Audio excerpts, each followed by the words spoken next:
muchos esta vez. Recibimos a Ben Novoa, estamos en Torremocha del Jarama, teniendo un curso sobre salud mental y jóvenes. Muy buenas, Abel. Hola, ¿cómo estás? Pues encantado de que has estado aquí con nosotros, con tu experiencia y tus propuestas. Vamos a hablar primero de no gracias. Estás ahí metido desde el principio en una página web que es referente para muchos sanitarios. ¿Qué significa no gracias? ¿Por qué ese título? Bueno, inicialmente surgió esta organización a imagen y semejanza de otras que habían a nivel internacional, un poco para que los médicos tuvieran una posición crítica con las relaciones comerciales que habían establecido y normalizado con la industria farmacéutica, ¿no?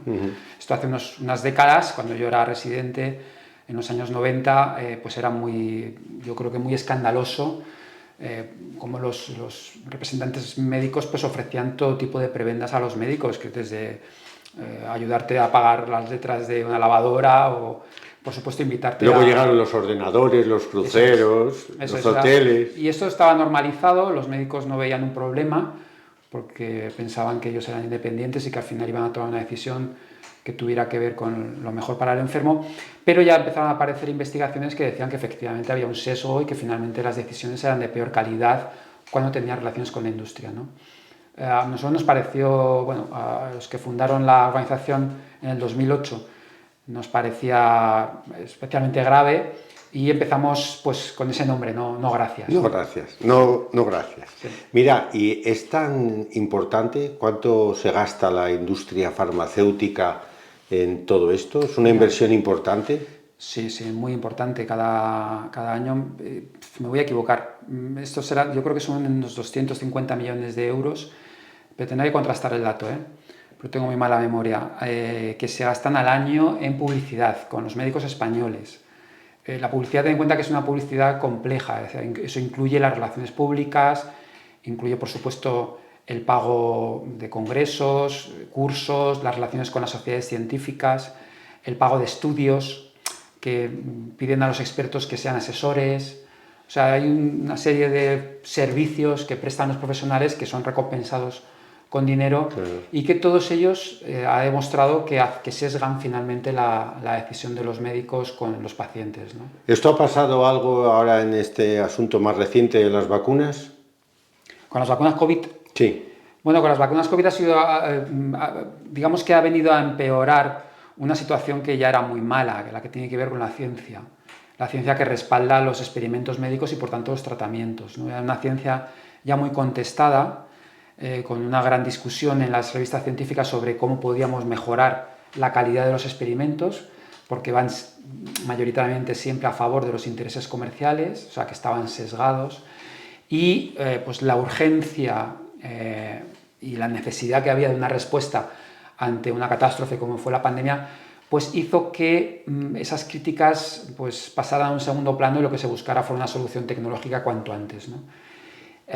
La solución no fue mala, tampoco fue tan buena como se ha pretendido vender, y desde luego todas las voces que han sido críticas con los procedimientos metodológicos que estaban detrás de esas investigaciones pues fueron acalladas, ¿no? Por un motivo de salud pública, de no generar alarma.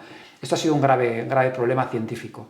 Es decir que, y ahora vivimos un poco el rebufo de lo que pasó con las vacunas, y la impresión que tenemos muchos es que se están introduciendo tecnologías, medicamentos con muy poca evidencia científica, pero que de alguna manera vienen avalados por esa vacuna milagrosa y que la sociedad en general y los políticos ven como que fue salvadora, ¿no? Entonces yo creo que se ha perdido un poquito algunos años porque estábamos ya en un nivel de reflexión mejor, y ahora hemos retrocedido a una época en la cual volvemos a estar fascinados por la investigación, por la colaboración con la industria y por los productos tecnológicos, ¿no? Tú usas expresiones, yo haría un diccionario contigo por las expresiones que usas, pero una de ellas, corrupción epistémica. Bueno, esto que hablas de la ciencia, viene las investigaciones, corrupción epistémica. Bueno, la epistemología es la parte de la filosofía que se dedica a reflexionar sobre el conocimiento, sobre el estatuto del conocimiento y cómo se adquiere, cómo conseguimos decir que algo es objetivo o que tiene verosimilitud o que puede ser verdadero, ¿no?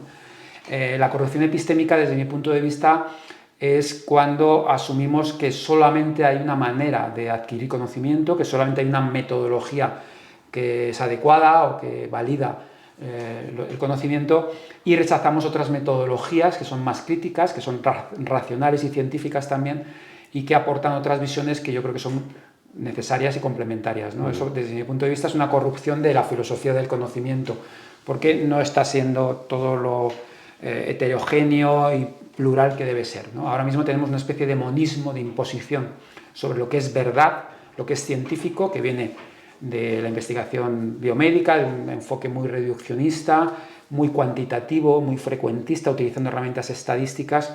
Eso sabemos ya que limita mucho, digamos, los enfoques terapéuticos, y de alguna manera hay una especie de dictadura de la evidencia, por así decirlo, de una evidencia que solamente tiene un correlato metodológico, que es el cuantitativo, ensayos clínicos, etc. Esto, desde mi punto de vista, es una manera de corrupción epistémica. Bueno, hoy aquí has hablado sobre todo de salud mental, y al mundo concreto de la salud mental has señalado que está muy condicionado por esta visión reducida, ¿no? Sí, absolutamente. Ahí tenemos un problema de base, una narrativa que no tiene ningún soporte científico, es la narrativa del desequilibrio neuroquímico en la sinapsis de las neuronas, que considera que las enfermedades mentales tienen un origen cerebral, por tanto simplemente hay que tratarlo con un medicamento que vuelva a equilibrar los neurotransmisores, ¿no? Esto es una hipótesis que se formuló hace 40 años y que nunca se ha demostrado, es más, se ha refutado,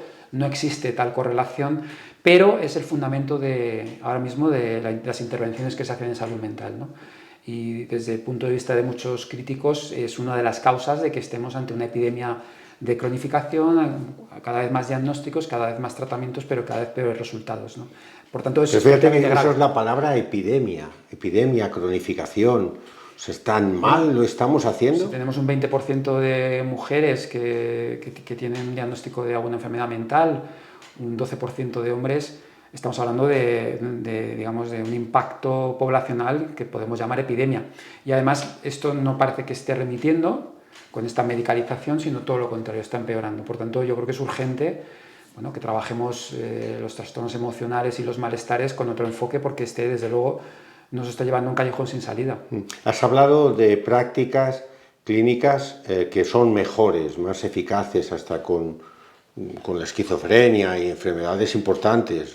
Tú no niegas que haya ese tipo de enfermedades, no, sino que dices que hay otra forma de abordarlos que son más eficaces. Sí, ahora mismo uno de los problemas de la corrupción epistémica que comentaba es que de alguna manera se investiga solo con medicamentos o con tecnologías, porque son los que tienen retornos económicos para las empresas que investigan, ¿no?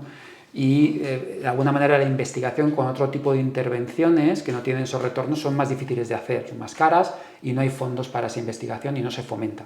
Pero sabemos con las series históricas que antes de que tuviéramos, digamos, esta eclosión de psicofármacos, las enfermedades mentales no tenían otro pronóstico y se manejaban con instrumentos que no eran psicofarmacológicos porque no había medicamentos. Eran instrumentos más psicodinámicos, psicológicos y sobre todo sociales y de cuidado, ¿no? y de terapia ocupacional, etc. Los resultados de las enfermedades graves, como puede ser la esquizofrenia, eran mucho mejores que ahora. Estamos hablando de la década entre 1945 y 1955. Hay series de casos donde la esquizofrenia tenía unas tasas de recuperación al año que estaban cerca del 75%, con pacientes que se incorporaban a la comunidad a los 5 años que llegaba al 70%, y con unas tasas de enfermedad crónica residual que no eran mayores del 25%. Esos resultados son mucho peores ahora. Ahora hemos convertido la esquizofrenia en una enfermedad crónica con enfermos muy dañados por la propia medicación, que tienen de por vida, que parece que no la pueden dejar, y que es la causa de que, bueno, yo creo que el manejo de la esquizofrenia ahora mismo ha empeorado los resultados, ¿no? Compartes con muchos otros, pero es algo original, me parece. ¿Qué es la salud? ¿Qué es la salud? Bueno, eso es una buena pregunta. Desde luego, la salud no es la ausencia de enfermedad, tal como lo entendemos. Hay muchas personas enfermas que están muy sanas. La salud es la capacidad de adaptarse, entre otras cosas, a las enfermedades, también a la edad, saber envejecer. porque el envejecimiento tiene unas hipotecas, se puede envejecer saludablemente, te duele la rodilla, pues caminas menos. Es la capacidad de adaptación, no es tanto no tener enfermedades, que es un poco lo que hasta ahora, no tener dolores, no tener ningún tipo de sufrimiento, eso no es estar sano. Y al contrario, hay personas que no tienen enfermedades tal como las entendemos, pero que se sienten muy enfermas, ¿no? Se sienten enormemente cansadas, con fatiga, con mareos, con cefalea crónica, con dolores musculares sin que haya una base clara anatómica, ¿no? Esas personas, bueno, no tienen una enfermedad objetiva tal como lo entendemos, pero desde luego considero que están muy enfermas, ¿no? Porque no están bien adaptadas. Entonces, yo creo que hay que buscar una definición de enfermedad mucho más dinámico y también mucho más personal. El hecho de que al final objetivemos las enfermedades por las alteraciones anatómicas o fisiopatológicas hace que la definición de salud no sea de las personas. Las personas, digamos, se enfrentan de manera particular a su vida, a sus problemas, y por tanto uno es sano a su manera. No hay una manera única de estar saludable, ¿no? Y eso hace que sea tan importante el enfoque del profesional. El enfoque del profesional es centrado en el paciente, no centrado en la enfermedad. El enfoque centrado en la enfermedad suele estandarizar los tratamientos porque hay unas evidencias científicas, etc. Pero como digo, si la salud no es la ausencia de enfermedad, entonces resulta que el objetivo es que la persona esté bien, aunque tenga enfermedades. Y si lo que buscas es que las personas estén bien, entonces tienes que individualizar. Y a lo mejor tienes que dejar de tratar alguna enfermedad, porque el paciente ya no puede con más tratamientos, claro, ya no puede con tanta carga, no puede con tanto consejo. Entonces, aunque las evidencias digan que tengo que poner este medicamento, tú no se lo pongas, porque sabes que eso no está siendo bueno para él en términos de salud. Pero eso obliga digamos, a una reflexión sobre cuáles son nuestras fuentes de conocimiento, que no son solo las evidencias, que tienen que ver también con un conocimiento más contextual, relacional, más dinámico, más de conocer el contexto, digamos que nos pone en una situación más exigente como profesionales. Por eso defendéis desde la profesión la longitudinalidad, pero esto tienes que explicarlo un poco. Bueno, lo que se ha visto es que la longitudinalidad, que un médico conozca a un paciente a lo largo del tiempo, tiene muchos mejores resultados en salud. O sea, disminuye la mortalidad, los ingresos y las enfermedades, ¿no? Las visitas a urgencias. Y esto tiene que ver porque un médico hace este enfoque. Es un enfoque de centrarme en la persona a la que conozco desde hace tiempo y por tanto tengo ese conocimiento contextual que me ha permitido el tiempo y el acompañamiento y por tanto digamos que las intervenciones que se acaban indicando son más coherentes con lo que el paciente necesita y al final hay mejores resultados en salud. Esto es así de sorprendente. Y por eso la atención primaria o los sistemas de salud centrados en atención primaria, no en especialistas, tienen mejores resultados. Cuando se hace, digamos, se pregunta a un médico de familia o a un cardiólogo cuál de los dos se conoce mejor las evidencias sobre los tratamientos que existen, el cardiólogo se lo sabe mejor que el médico de familia. Pero cuando se comparan sistemas centrados en atención primaria o centrados en los especialistas, aunque los especialistas tienen mejor conocimiento sobre enfermedades, los sistemas que están centrados en atención primaria tienen mejores resultados. ¿Por qué? La atención primaria es la experta en las personas. Y eso es lo importante al final en términos de salud. Por eso queremos aprovechar para presentar este libro de Mercedes Pérez Fernández y Juan Gervas, en el que proponen una reforma de la atención primaria, que tú conoces sus opiniones desde siempre, ¿no? ¿Qué te parece la opinión de Juan Gervas y Mercedes Pérez Fernández? Como siempre van a contracorriente. Aunque ellos llevan diciéndolo siempre, han dicho que no, el problema de atención primaria no es el número de personas que tienes en el cupo. Ellos dicen que hay que tener cupos de al menos de 4.000 personas. Ahora se están buscando cupos de 1.000, 1.100. Ellos dicen que eso es un problema porque el médico deja de tener habilidades, deja de tener casuística suficiente para poder mantener sus conocimientos de alguna manera actualizados. Opinan que tiene que haber equipos multidisciplinares donde haya un médico, pero haya un par de enfermeras, haya también unos administrativos expertos, digamos, en colaborar en la atención a las personas y por tanto van en contra de lo que se está haciendo ahora, que se está centrando mucho la dotación de profesionales para que los cupos disminuyan. Ellos creen que no es así. Yo estoy digamos, creo que tienen mucha razón, fundamentan sus opiniones en la literatura clásica del generalismo, de la medicina de familia, que viene de hace muchos años, pero ahora de alguna manera se está, bueno, pues, enfatizando el número de visitas más que los resultados en salud. No tiene mucho sentido, ¿no? O sea, el número de visitas puede no tener nada que ver con los resultados en salud y desde luego no es un buen indicador, ¿no? Y bueno, como en tantas cosas van a contracorriente y como en tantas cosas al final demuestran tener razón, ¿no? Sí. Mira, en el seminario de innovación en la atención primaria dedicado al COVID, recuerdo que se valoró mucho una iniciativa tuya, supongo que no individual, sino comunitaria con otros, en la atención a las residencias. ¿Realmente fue tan importante? ¿Puedes, después de este tiempo, crees que esa pauta habría sido mejor que se usara en todo el mundo? Bueno, nosotros lo que hicimos fue, con el conocimiento que yo tenía antes de la pandemia sobre cómo los hospitales hacen daño a las personas mayores frágiles y viendo un poco lo que estaba pasando, tuvimos la suerte de no ser la comunidad más afectada inicialmente, como pasó en otras comunidades como Madrid, por ejemplo.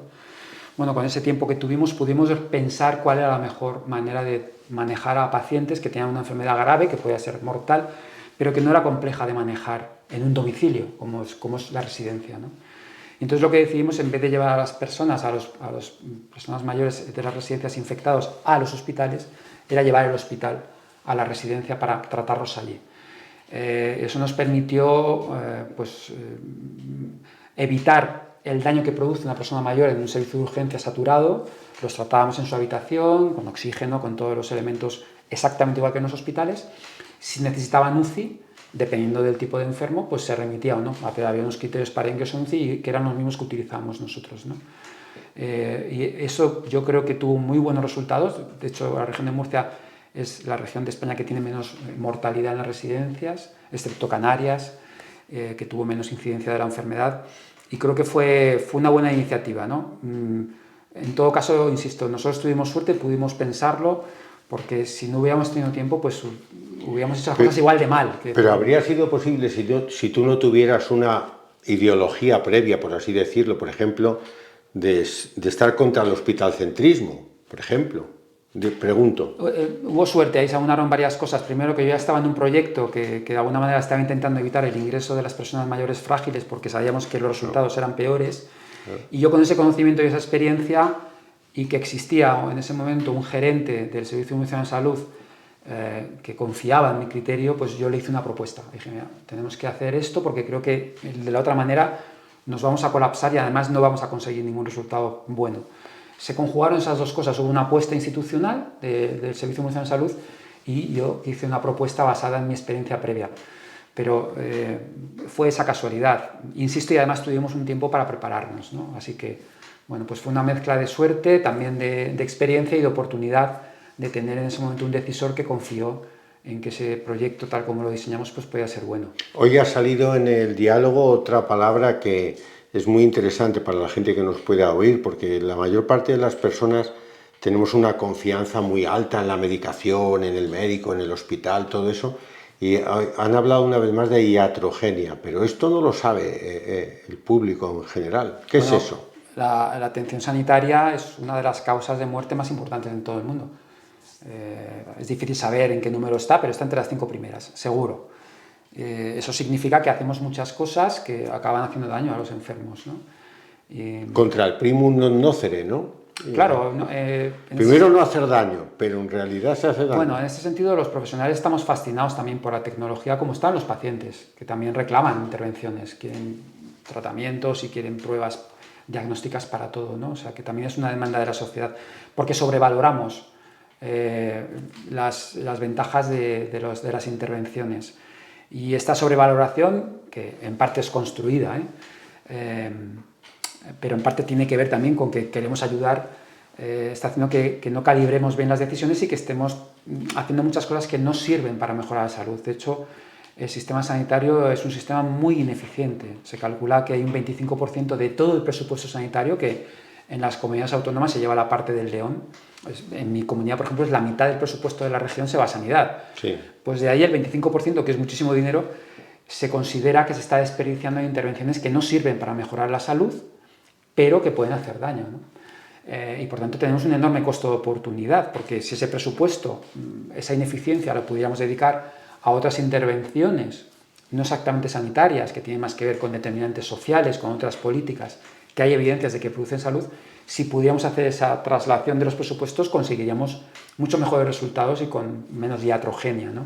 Pero esta es una reflexión difícil que los políticos todavía no quieren hacer, porque hablar de derivar fondos de sanidad a otras políticas, esto no lo hace nadie, porque es como reducir gastos, y también la población no está preparada, en el sentido de que se sigue percibiendo que cualquier inversión en sanidad va a mejorar la salud, y no es así, Puede haber inversiones en urbanismo, en parques, jardines, miles de cosas que ayudan a mejorar. Que ayudan mucho más. En esto no estamos siendo muy habilidosos para poder explicárselo a la población, y que, como tú dices, salgan con las pancartas en vez de para pedir otro consultorio u otro hospital, para pedir otro parque o que me permitan, no sé, me cuiden el Mar Menor en Murcia para que pueda ir a ver sus playas sin ver contaminación, o tener aires más limpios en las ciudades, ¿no? Otra cuestión esencial que también ha salido hoy, aquí ya terminamos, la ley de cuidados inversos. ¿Qué es la ley de cuidados inversos? Bueno, Tudor Head lo anunció a finales de los años 70, y es que al final los sistemas de salud acaban dando más prestaciones a quien menos los necesitan, porque son los que más demandan, los que más llegan, ¿no? Las personas que tienen más necesidad no demandan, y entonces, como el sistema actúa a demanda, pues finalmente acaban perjudicados, ¿no? Y ese es el problema que tiene, por ejemplo, la atención primaria centrada en la visita, que parece que lo importante es que no haya demora en la visita, pero ¿quién pide visitas? ¿Quién pide ir al médico? Pues normalmente las personas que menos lo necesitan. Las personas que más lo necesitan no van al médico.